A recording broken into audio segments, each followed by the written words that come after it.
What is up? GoodMicWork back at you with episode 423. This one is going to be a little bit random again. I'm kind of still in that post-vacation mode. I've been working a lot, so I still feel like I'm trying to play catch-up here.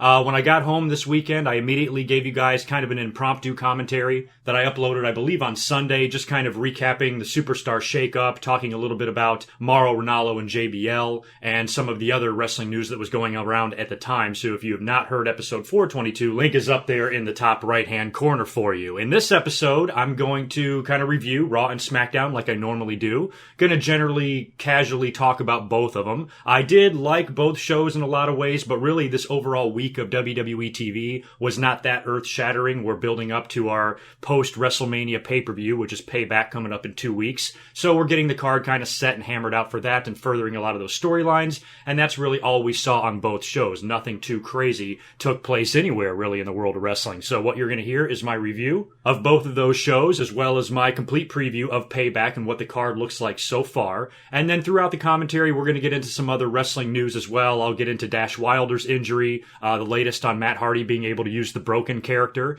Mike Bennett Maria might be coming to the WWE, and some news on Ric Flair, Kane, Drew McIntyre, and others. I've got a lot of stuff written down here, so why don't we jump right into it and start with Raw. The last 2 weeks of Monday Night Raw have been used to build up the enormous push that it seems like Braun Strowman is now getting again. However, I'm skeptical about a lot of it. In the last 2 weeks, he has looked like an absolute monster, like a real-life monster, goddamn Godzilla. This guy is a freak. He's tipping over ambulances and shit, and it's crazy. So WWE continued that trend on Monday Night Raw. They showed a full recap of what he did to Roman Reigns. And I guess, before I say anything, I want to let everybody know that my thoughts are with Roman Reigns and his entire family. Of course, most of us know by now that his brother Matt did pass away. Matt worked in the WWE previously as one half of 3 Minute Warning with another deceased Samoan, Umaga, and he was known as Rosey. He even tag teamed with Hurricane a little bit, and they remember he was the superhero in training, SHIT. Remember that whole thing? So very, very sad. 47 years old. I have not read any more about this news since it came out a couple of days ago, so I don't know what the cause of death is, but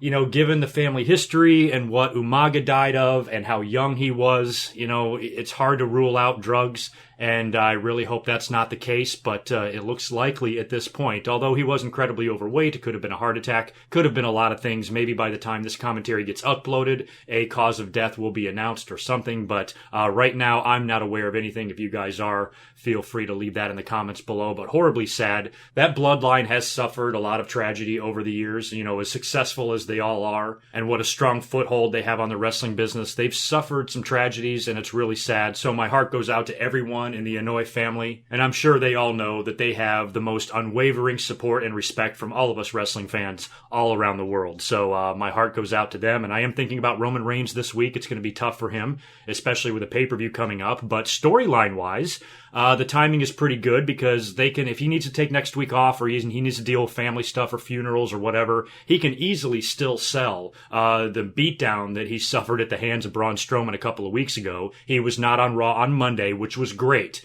because I was really worried that, I defend Roman Reigns a lot, but I also understand a lot of the fans' issues with him, and after what happened to him on Raw a couple of weeks ago, it would have been really fucked up if Roman Reigns would have made an appearance on Raw, even if he hobbled out there on crutches or in a wheelchair or in a neck brace. Like he's so mad he's just determined to get his hands on Braun Strowman, even if he's completely beaten up and broken, and he just hobbles down to the ring. Even if they did that, I still would have been pissed because it just wouldn't have made any sense. Roman Reigns needs to be off of TV, I feel, all the way until Payback. That's really the way this should be booked. If you ask me, Payback is still too early after what Braun Strowman did to him. Even that stretcher bump off the ramp there was enough to, put anybody out of action for a year, I would assume. So if Roman Reigns came back 1 week later, I would have lost my mind. So I did like that they kept him off of TV. And Braun Strowman came out to open the show to cut a promo, and he was greeted by a lot of cheers. And during the beatdown of Roman Reigns a couple of weeks ago, the fans were losing their shit. He was being cheered so loudly when he was literally murdering the WWE's top babyface. It's hilarious. Strowman is over. The fans like him. I like him. I think for a big guy, he's got a lot of potential, and I just hope the WWE doesn't fuck all this up, because I said just a minute ago that I'm skeptical. Now, he already lost in that match at Fastlane to Roman Reigns. That was a great match, and those two guys guys killed it out there. But unfortunately, Strowman was just defeated. A lot of people felt that Strowman could have been the one to go to WrestleMania to defeat The Undertaker. He can definitely have an argument. I didn't think that was going to happen given his, given the fact that he's a little bit too new to the roster. Maybe WWE, they're not 100% sold on him yet. They just want to make sure they really want to push this guy as the future of the company. Roman Reigns, they already know is there. So maybe Roman Reigns was the safer bet just in case something happens to Strowman, or maybe his career kind of bottoms out. Maybe he gets injured and he's never able to really fully recover from it, or whatever, a multitude of things that can happen to a career that can really kind of stall it or put the brakes on it. Maybe WWE just wasn't comfortable enough with him yet to be the guy to end the legacy of a nearly 30-year-long character. And Roman Reigns, I think between the two, from the WWE standpoint, was the better choice, even though giving it to Strowman would have created you a brand new star that's automatically now equally on any level with anybody in the company, and it would have been a star-making decision to have him end the legacy and the career of The Undertaker. So I can definitely see that argument, but when he lost to Roman Reigns at Fastlane, and then he was only in the Andre the Giant Battle Royal, and he even got tossed out of that, it was like, shit, here we thought Strowman was going to be this monster, and now they've kind of forgotten all about him, but here we go again. He's rekindled his feud with Roman Reigns, they're back at it again, and WWE has been booking him brilliantly in the past couple of weeks.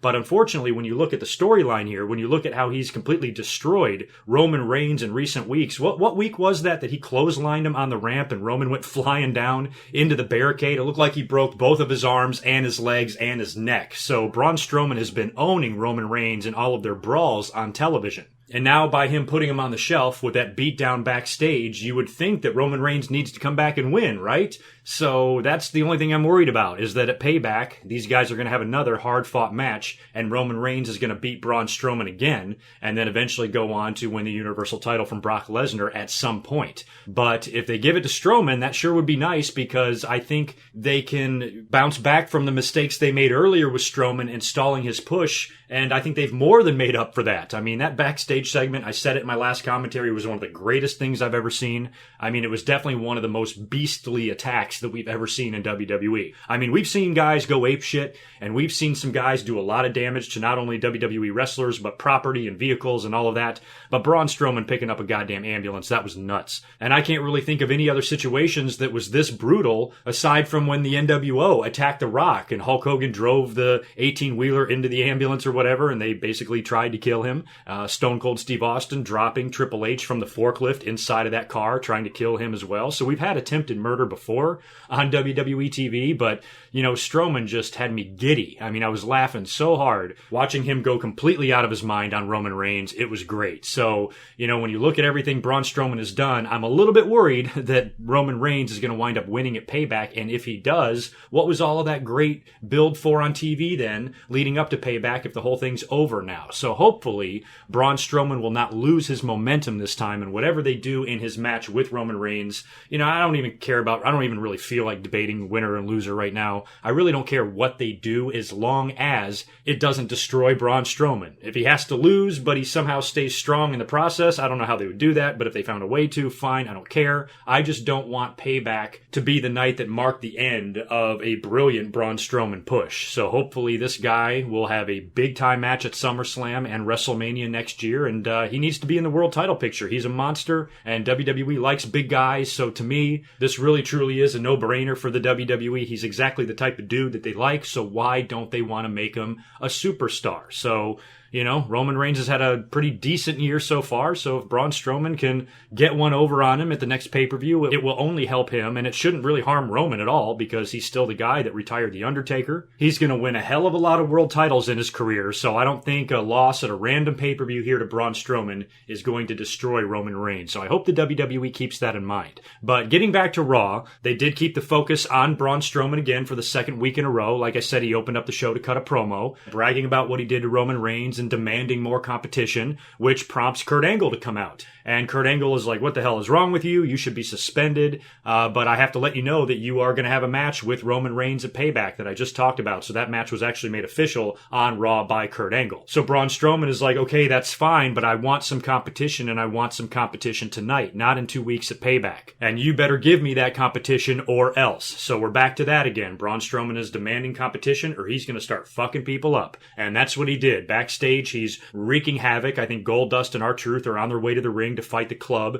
in a tag team match. Strowman attacks them, lays both of them out. Later on, they just they cut to him backstage dragging Kalisto by his face all the way through the backstage area and says, "You're a piece of trash," just like Roman Reigns, and picks him up and throws him right in a trash can. And then right after he does that, he's blindsided by the Big Show, who comes darting onto screen, hits him with a football tackle, sending Strowman flying into the big metal garage door, and he goes down, and Show's looking over him, and Strowman's looking up, and Big Show's basically like, "Why don't you pick on somebody your own size, motherfucker?" And that is what led to the big Braun Strowman and Big Show main event of Monday Night Raw. Now, you know, I think we speculated on this happening a couple of weeks ago or a few weeks back when these guys have faced. Don't forget, they've already faced each other once. And I remember thinking back then, are they going to do the ring collapse thing again? Because we saw that with Brock and Big Show way back in the day. Have we seen it since? For some reason, I can almost envision the ring breaking one other time other than that. And my memory is a mess. You guys can tell me. But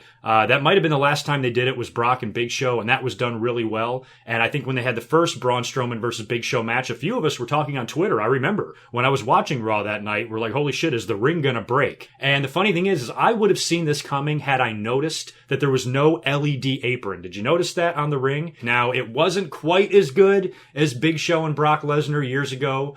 I think the suplex was executed better. I think Big Show fell a little bit more flat. This was almost like, it was really tough for Strowman to get Big Show into that suplex. I mean, don't forget this guy tipped over an ambulance last week, but he can't pick up the Big Show. So it was almost like, you know, Big Show almost rolled into the suplex instead of landing flat, almost hit like the back of his neck or his upper back a little bit more, but it still looked awesome. I mean, the ring just completely imploded. The fans went apeshit. It seemed, I don't know how it felt to people watching it live. If I was watching it live, I don't know if I would have been tweeting, holy shit, they're going to break the ring, when I saw the two of them up for the superplex. So I don't know if a lot of fans could see it coming or not, but the reaction of the crowd and the reaction on Twitter was pretty intense. So I would assume that a lot of people did not see this coming, and it always looks great. I like to know how they do this. You know, for some reason, I would just like to know what they're doing, who the fuck is under the ring, what are they doing to prepare the ring to collapse? Because these guys are having a match in the ring, so it's not like they can be under there gimmicking it during the match. Something has got to happen. There's got to be a stall.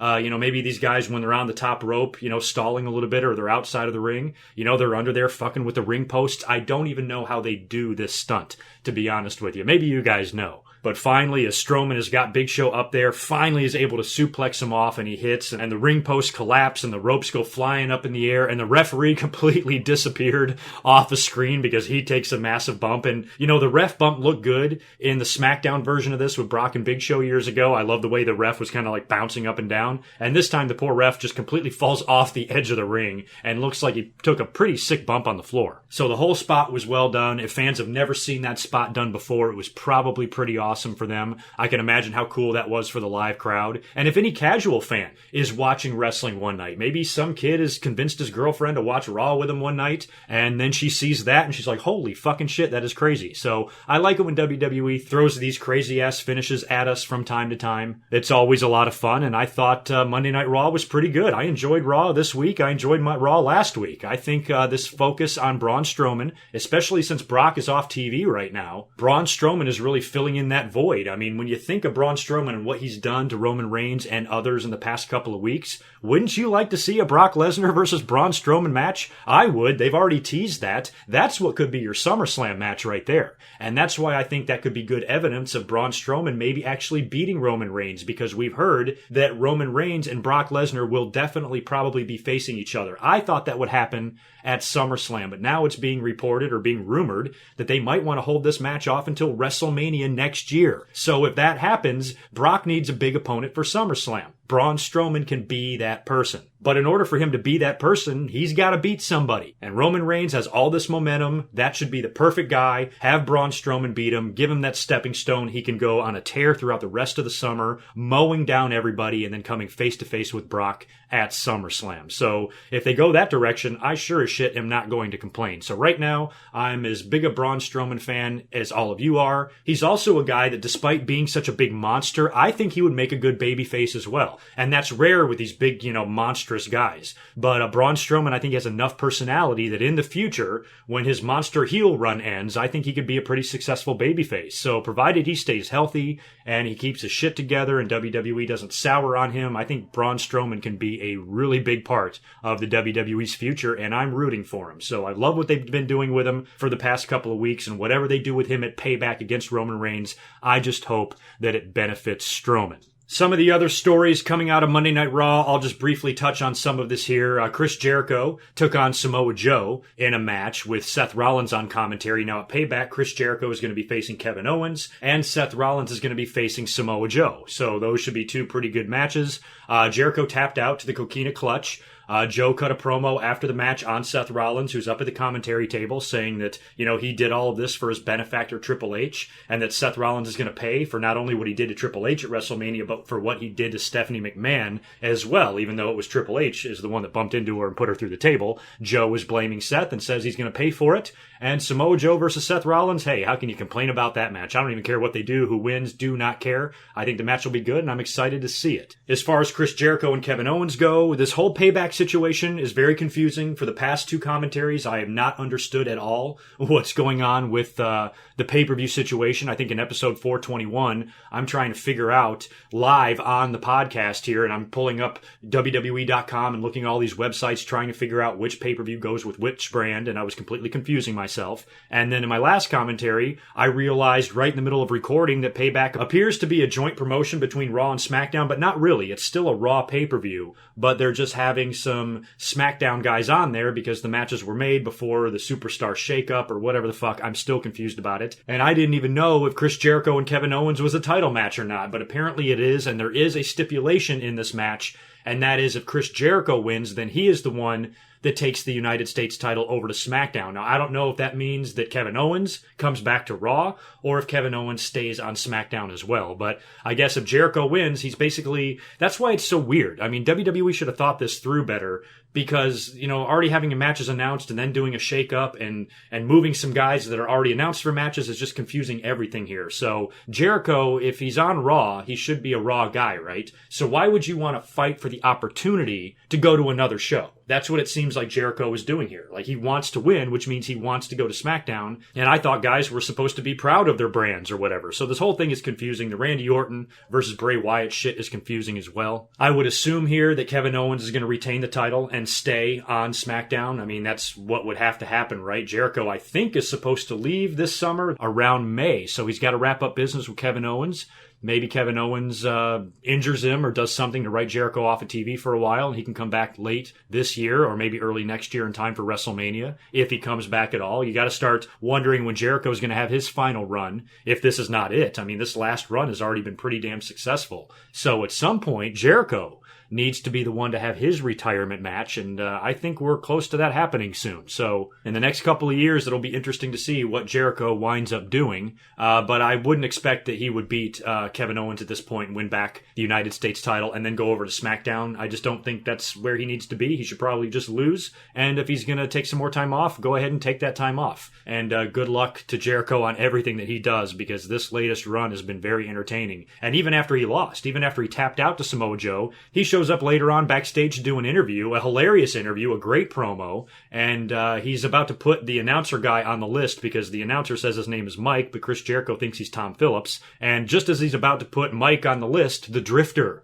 who of course got called up from NXT, Elias Sampson, a lot of people like him a lot, like his gimmick, it's kind of cool. He just casually walks behind Chris Jericho during his promo, and Jericho is like, weird guitar drifter guy, you just made the list, and he put him on the list instead, which gives me one other idea for Chris Jericho. If he is about to leave, he can go to Payback and lose to Kevin Owens, come back to Raw, and right before he leaves on television, maybe put Elias Sampson over in a match. That would be a good way for Chris Jericho to get off of TV or leave for a little while. Put over this NXT kid. A lot of people like him, and that little tease of it in the Jericho promo is a pretty likely direction I think that they will go in. So hoping everything works out well for the Drifter, because the way they brought him in, he was kind of casually walking through the crowd during the Superstar shakeup and kind of showing up in random places. So I kind of like that. It's something just a little bit different, and his debut is more subtle than in your face. You know, a lot of debuts are loaded with all these vignettes before their debut and a big grand entrance and the announcers talking him up and all this shit. You know, the Drifter is kind of just quietly walking around, showing his face a little bit, and they haven't really been talking about him much at all. So far, I like what they're doing with him.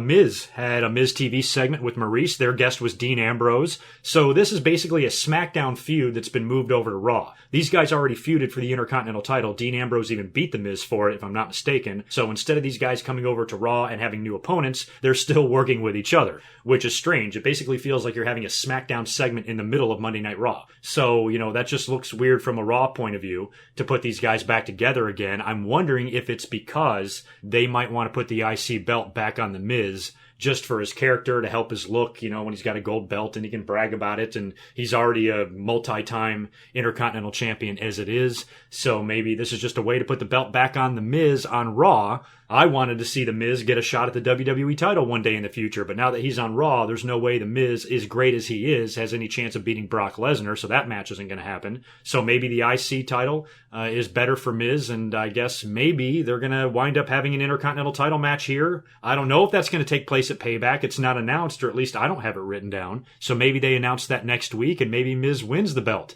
at Payback. But The Miz continued his great promo skills. I mean, we all saw how great he was during the John Cena and Nikki Bella feud, and he made a lot of really good points about Dean Ambrose. He said that Ambrose pissed away all of his SmackDown opportunities. He was the #1 draft pick for SmackDown. He was WWE champion. He was in the main event of SummerSlam, and then you fast forward just a few months later, and he's on the pre-show at WrestleMania, and nobody gives a shit about him. That's because he's lazy and complacent. Remember when Dean Ambrose was on the Stone Cold podcast, and Austin more or less was accusing him of the exact same thing? So, you know, The Miz is really good at those work-shoot promos. I don't think there's anybody else better at those in the business right now than The Miz. I mean, great stuff. They eventually, of course, finally started brawling, and The Miz and Maurice retreated after Ambrose basically told him to fuck off and kicked his ass and ran him out of the ring. So you got to think that that match is probably going to take place either at Payback or very soon. We found out that Bayley will be defending her women's title at Payback against Alexa Bliss. She won a fatal 4-way #1 contenders match against Nia Jax and Sasha Banks and somebody else, Mickie James, I think. Nia was kicking ass. She even hit Sasha with her Samoa drop finisher. Alexa Bliss comes and nails Nia with a drop kick. She rolls out of the ring, and Alexa is able to scurry on top of Sasha and get the pin and basically steal a victory there. So very typical Alexa Bliss. Glad that she's getting a title shot, I guess. Although, much like on SmackDown, it's like they're not taking their time. They move so fast. I guess that's just the way the business is. But you got Alexa coming over from SmackDown to Raw. She immediately gets a title shot, and we saw the same exact thing on SmackDown with Charlotte, which I'll talk about here in just a little bit. So WWE just kind of moves too fast sometimes, in my opinion, because now if Alexa Bliss gets the title shot and loses, then what the fuck does she do? So it's just, they don't seem like they put a lot of time or thought into the women's division sometimes. The matches are great. The girls are great. The women's division is a million times better than it was 10 years ago, but still the booking of it and the writing and, you know, how they book title shots and how they just further storylines in general in the women's division just seems like it's not interesting me most of the time. So hopefully things get better. But Alexa Bliss and Bayley, you know, that's a new match, you know, that we haven't seen really. So seeing that on Monday Night Raw in a WWE ring, I guess, you know, should be good, but I think they could have waited a little bit as well and maybe given Nia another match or, you know, anybody else or even Sasha. Put Sasha and Bayley one-on-one again at a pay-per-view this time, maybe with a stipulation, maybe turn Sasha heel. Do something else. I think they could have held off Alexa Bliss for just a little bit longer, but that's my opinion. What else do I have written down for Raw? Bray Wyatt, of course, cut a promo. I guess I should briefly talk about that since this match is on Payback as well. Bray Wyatt cut some weird-ass promo on Randy Orton. So now that Bray Wyatt is on Monday Night Raw, they have to have a match with a WWE title on the line because Brock is not defending the title, although I'm now reading that they don't even know if this match is a title match. Apparently the announcers were really not alluding to it as a title match. It's this House of Horrors thing that Bray Wyatt's been talking about. It's probably going to have a whole bunch of crazy stuff in it, but the title might not even be on the line here. This could be very similar to the Final Deletion or maybe the Wyatt family and New Day brawl at the compound. This might be an off-site type of thing is what I'm starting to think about. I don't know if half of it's going to take place, in some sort of a set and the other half in the ring, or if it's going to be filmed on location, or filmed before the fact and they just air it for Payback. That way Randy Orton doesn't even have to travel to the fucking show. So the way it's looking right now is this might not even be a title match, which is fine because if it was a title match, we already know the ending. Bray Wyatt is not going to be taking the title over to Raw. That wouldn't make any sense. They've already set up number one contenders in the future for Randy Orton, which we'll talk about here in a minute. So if this was in fact a title match, it really spoils the ending.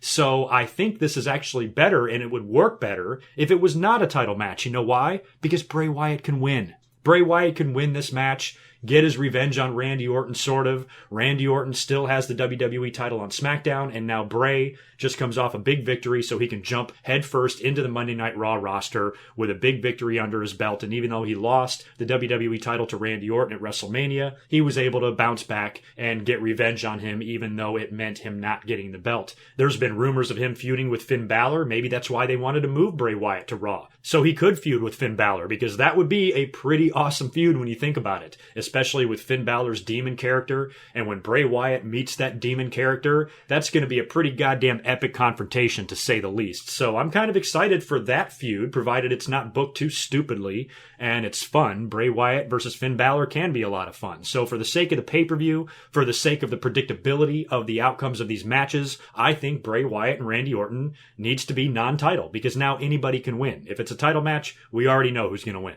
I'm probably going to skip over the cruiserweight stuff this week. I did not see 205 live. And the only other thing that I'm aware of going on right now in the cruiserweight division is that TJ Perkins has recently turned heel last week and kind of aligned himself with Neville. And there was more of that this week on Raw. He, I believe, beat Jack Gallagher, and Neville was around for that as well. So was Austin Aries, and Neville took him out with a vicious leg sweep on the apron. I did see that.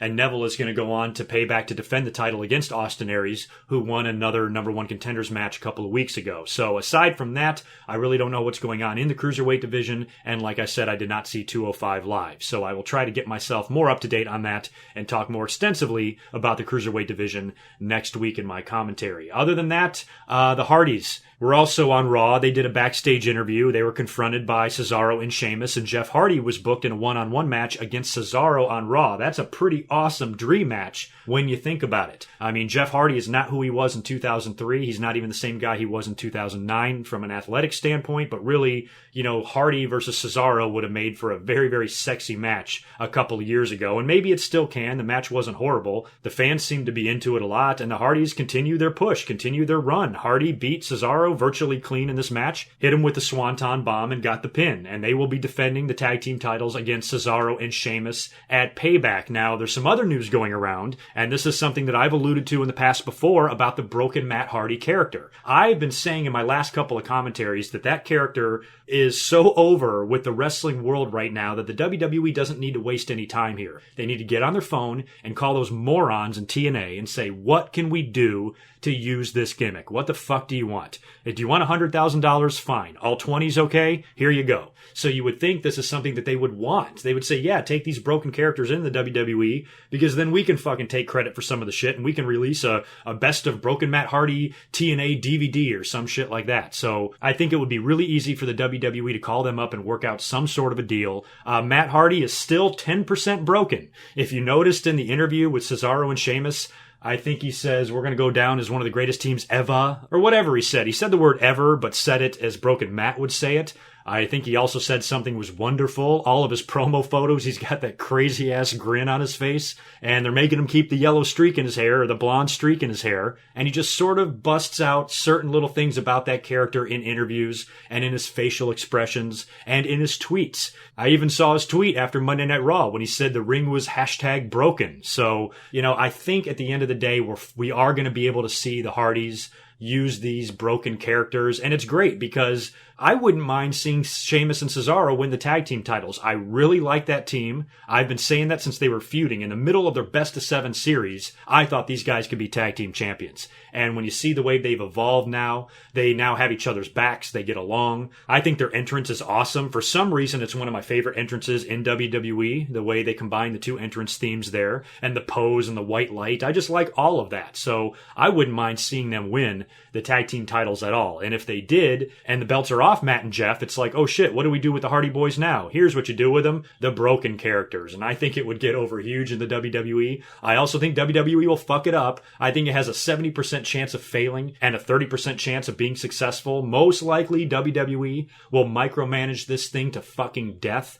and ruin everything that we love so much about this gimmick. But there is a chance that it can get over. I mean, if they listen to Matt, if they listen to what his idea for this was, and they really let him stay in that character, I think it can be really funny. So I'm hoping here in the future we actually see this crazy shit on WWE TV. Remember last summer, I came up and I did a commentary specifically for the final deletion because everybody was tweeting me and sending me messages and emails. You gotta see this shit. It's the craziest thing you've ever seen. You're gonna love it. And I did, and I was mesmerized, and I came up and did a commentary about it. As a matter of fact, I'll put a link to that in the top right-hand corner as well, if you want to go back to last July or June or whatever the hell that took place. If they're able to bring that into the WWE, I really keep my fingers crossed that WWE, number one, won't ruin it, and that the fans will love it just as much as they did when they were in TNA. So hopefully we will see Broken Matt and Broken Jeff on Monday Night Raw sooner rather than later. So since we're on the subject of Raw still, and it's a Raw pay-per-view, the Payback card right now, the matches I have written down are Randy Orton versus Bray Wyatt, possibly in a non-title match, House of Horrors match,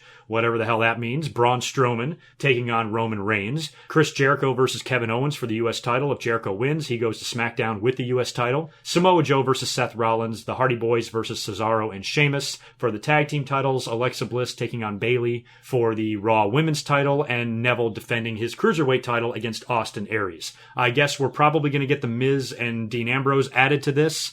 And I don't know if we're going to get anything else. I'm trying to think what else is going on storyline-wise on TV right now that might have them make one more match. Maybe Finn Balor can get a match on this show somewhere. I don't know. He did have a squash match, by the way. Did I mention that? He completely squashed Kurt Hawkins in a match on Raw as well. Beat him with the coup de grace. And I guess he got a concussion last week against Jinder Mahal. And we thought he was going to be out of action, but maybe he passed all the concussion tests and he's fine. I had heard that he got a concussion. I saw the spot. It was just an accident. I didn't have any ill feelings towards Jinder for it. He was getting a lot of heat on Twitter for that when it happened. And I was like, yeah, it's just shit that happens. I think a lot of us love Finn Balor so much and we're nervous. He just came back from a big injury. So when he got injured again, it was like, oh man, really? Come on. So I think that's where a lot of that hate for Jinder was stemming. But at the end of the day, it's wrestling and accidents happen. And Finn didn't seem like it bothered him that bad. He even tweeted something to Jinder Mahal, kind of poking fun at him, which kind of told me that there was really no heat there. So it's just something that happens, and I'm glad that Finn was not injured any worse, and he's back on TV, back in wrestling matches. So if he does pick up a feud with Bray here in the next couple of weeks following Payback, that should be pretty fun to watch. Let's move on to SmackDown now. This show was okay. I will say this, they opened up with the Rosey graphic and paid tribute to Roman Reigns' brother, of course, who I mentioned passed away at the beginning of the commentary here. So it was nice to see them acknowledge that, because that family is a big part of the WWE. The show opened up with Charlotte coming out and looking hot as ever. Man, you guys know I love Charlotte, and she looked really good on SmackDown. And I liked her promo. It was kind of funny because she's like, hey, assholes, Daniel Bryan, Shane McMahon, what's going on here? I've been on SmackDown now for 7 days, and where is my title shot? What is taking so long? So the bitch has been there a week, and she thinks she should already be champion. And Naomi comes out to confront her and says, you know what, fine, you want a title shot? I'll give you a title match. A lot of people like Naomi. I like her attitude. She's like, I ain't scared of you. They finally start to brawl, and that brings out Shane McMahon, who does one of my least favorite things in the current product of WWE. It seems like it's the only way that anybody can ever get a title shot anymore, is that if you go out there and you face the champion and you beat them, then that will earn you a title shot in the future. So he said later tonight, Charlotte's going to take on Naomi. If Charlotte wins, she gets a title match at the next pay-per-view, or no, I'm sorry, I think it's the next week on SmackDown. So just like Monday Night Raw, the way they're rushing things with Alexa Bliss, they're rushing things with Charlotte as well. I love Charlotte. I love it when she's champion. I have no doubt that she will be a multi-time SmackDown Women's Champion, but do you need to do it in her second week? At least wait till the pay-per-view or something like that. So, Charlotte went out there and beat Naomi with natural selection, which means she gets a title match, I think, next week on SmackDown. Maybe Naomi finds a way to survive that, and then Charlotte gets another shot at Backlash and wins it there. To me, that would be better. But if Charlotte goes out there and just beats Naomi, it's essentially like they're moving Charlotte over to SmackDown just to put the belt on her, and they didn't want to have any build-up or anything like this. They basically did it immediately. The other big news coming out of SmackDown was that we have a new number one contender for Randy Orton's WWE title. And it's a strange one. It was a six-pack challenge match between Dolph Ziggler, Mojo Rawley, Eric Rowan, Luke Harper, Sami Zayn, and Jinder Mahal. And Jinder Mahal won this match. He had help from the Bollywood Boys, who I think came in from NXT. I don't know if they're going to be on the roster now. They're a tag team over there. I think I've only seen one match of theirs on NXT. They came out of nowhere and held the ankles of Sami Zayn, allowing Jinder to... What did he do? Hit him with his kick? I don't even know what the hell Jinder did to Sammy, but hit him with something and then got the pin and became number one contender. And that's kind of crazy. The word on the street is WWE is giving him a shot because they are really trying to expand into India. And for WWE's global expansion, they like to have some of these guys be big-time stars, I guess. I don't think Jinder's going to be winning the title, but at least it gives him a title shot at a pay-per-view. He's going to be working Backlash against Randy Orton for the title. So although it's unlikely that he would win, I'm not saying it's out of the question, but I can't see it happening. It seems like you would need a little bit more build other than having him just win a random number one contenders match and then putting the belt on him. This guy has primarily been a jobber for his entire career. You can't just flip the switch and the next day he's a contender. You have to build to that. You have to have a change in attitude. I mean, he's already got a change in physique. Jesus, remember his 3MB days? He doesn't even look like the same guy. It's crazy. So he definitely looks a lot better, but at the end of the day, is he really believable as somebody that can beat a legend like Randy Orton for the WWE title? I don't think so, but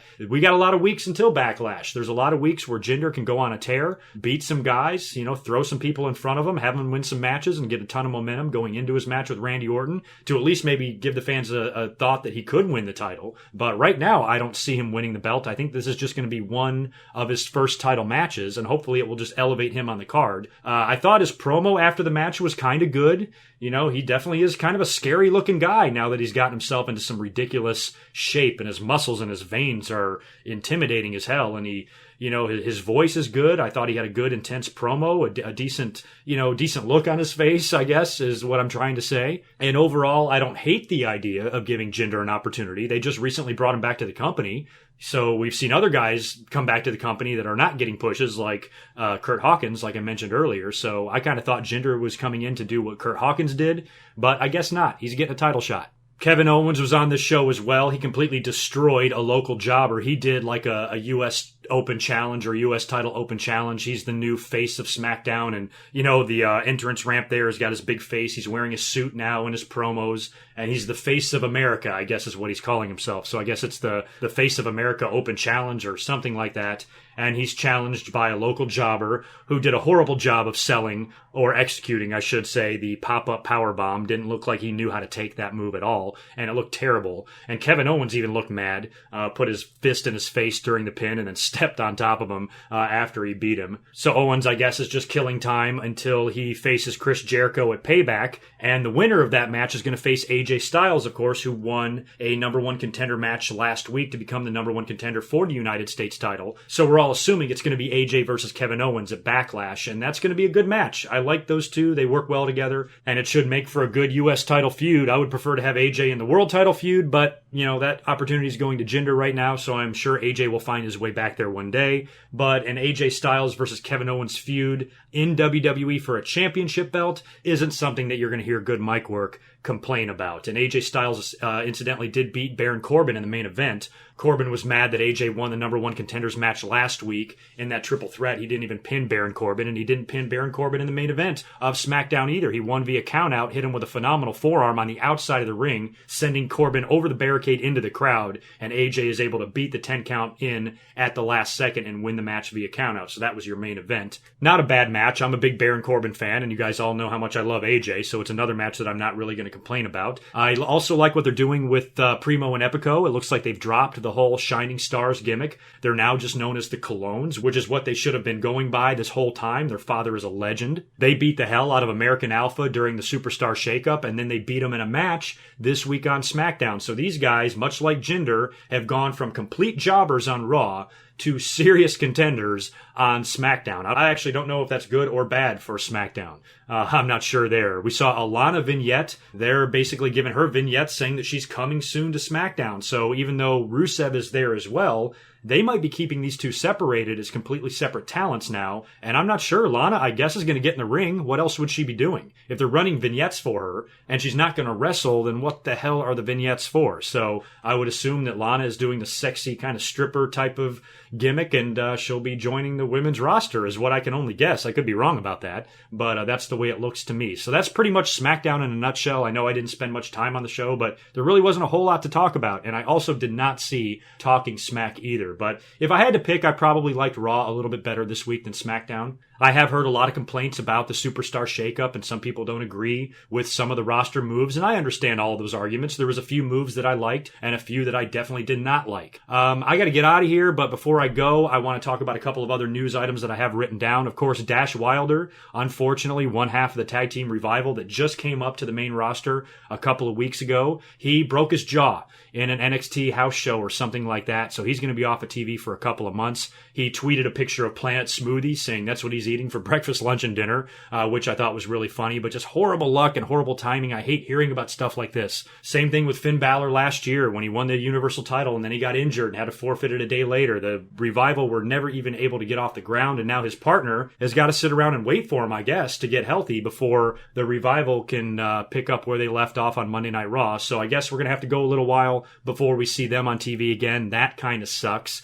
Some other random news, Mike Bennett and Maria have been rumored to be leaving TNA and coming into WWE and coming right to the main roster, which would not be horrible. Maria, I've always loved. Back in the day, I just thought she was, one of the hottest, if not the hottest diva they had, maybe aside from Stacy Keibler. I've just always thought she was gorgeous, beautiful eyes. Everything about her is great. And her and Mike, I guess, are married, correct? And they come in as a duo on SmackDown. That can really help the roster. We also have Kane in the news. He's running for mayor in Knox County, Tennessee, I guess is the name of it. He's a Republican, and he's down there running for mayor, and I guess he's, temporarily, I guess, retired from WWE until this thing runs its course. He's not the first WWE wrestler to run for office. And Kane is great. I mean, he's a really smart guy. Everybody likes him. I've always admired anybody in the business that just has other outside interests and they don't rely 100% on wrestling. It's not their whole life, and they do other things. Kane is like that. Brock is like that. Jericho is like that. And Kane is already a well-respected legend in the business, bona fide Hall of Famer. I dare use the word icon. He's close, maybe not icon, but he's definitely up there. Kane was one of my favorite wrestlers in WWE of all time. So I wish him luck, even though we probably disagree on politics. I know Kane enough to know that he's a good person and that everybody respects him. And, if you can find a stand-up person to run for any political office, I think that is a positive, no matter which side of the party lines you are on. If you're a responsible and honest person, I wish you the best. So, Kane, good luck to you, and I hope you win. Ric Flair, completely changing directions into somebody that I'm not very proud of, and that is Ric Flair.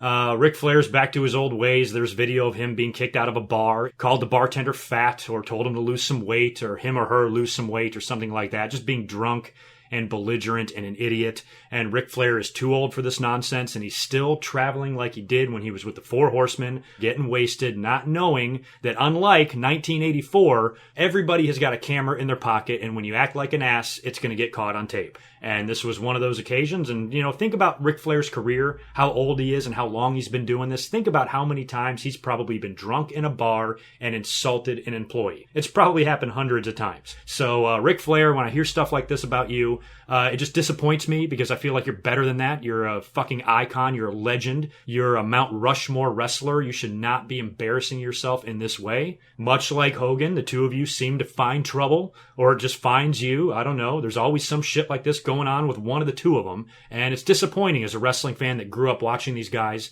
and basically watched both of them right from the beginning of their careers and how much they've meant to wrestling, especially today in 2017, looking back at the history of the business and what a big part of the business that they were. When I see shit like this go down, it's disappointing, it's frustrating, and it makes me want to slap the shit out of these guys sometimes and be like, use your fucking head. I've been giving Marty Jannetty a ton of shit on Twitter lately because I read this guy's Facebook posts, and I don't know if there's a dumber human being in the wrestling business right now. This guy's completely fucked up out of his mind. He has the most insane, incoherent, misspelled, stupid Facebook posts I've ever seen, claiming that he's been offered 6 figures to do porn movies. I mean, Marty Jannetty looks like a crackhead. He's old, he's wrinkled, he looks like shit from all the years of drug abuse. He has disgusting yellow-brown teeth, probably from all the meth he's been doing or whatever the fuck he does, living down there in Georgia. Or I think he's in Vegas now. I'm not sure what he's doing, but he's always bragging about these women that he fucked, and he acts like he's 17 fucking years old. And, you know, it makes me want to call up DDP and say, you know what, you might want to go find Marty Jannetty, because if you don't take him into your house and fix his life up, he's going to wind up dead. And, you know, it bothers me when I see these wrestlers acting like this. You know, Marty is a fucking fool. And then Ric Flair, who's had one of the greatest careers ever, acting like this, it just annoys me. And as a wrestling fan and as somebody that really does love all of these gentlemen's career, it makes me feel like I got to give them tough love sometimes and tell them when they're being fucking idiots and not kiss their ass. And Ric Flair's an idiot. Hulk Hogan can be an idiot sometimes. So some of these guys just need to get their shit together and stop embarrassing themselves, please. That's all I have written down. The only other thing that I have mentioned here in my notes is Drew McIntyre. I never even talked about in my past, 3 commentaries, his return to the WWE. He showed up at NXT TakeOver the night before Mania, I believe. He's already had his debut match in NXT, which apparently went very well. And I'm happy that he's back, because he's a guy, when they released him, you're like, Jesus, this is a guy that they thought was going to be the face of the company in the future. He was like the chosen one, and they pushed him huge. And he was brought in with so much hype and fanfare, and then never really lived up to it. And he was a jobber, and the 3MB nonsense. And he just never really succeeded at all in the WWE. So he left, went and got a change of scenery, went over to TNA, wrestled internationally a little bit. He has the respect of all the fans. And now he's shown back up in NXT, and a lot of people were like, why not the main roster? I'm like, we don't want him on the main roster. We already saw what happened last time on the main roster. This is the best place for him. He can go to NXT. He can dominate over there, especially when you think about Bobby Roode. He's the current NXT champion. He will eventually drop that belt and be moved up to the main roster. That's the next step after the NXT title, moving to the main roster. So Drew McIntyre can then fill that role,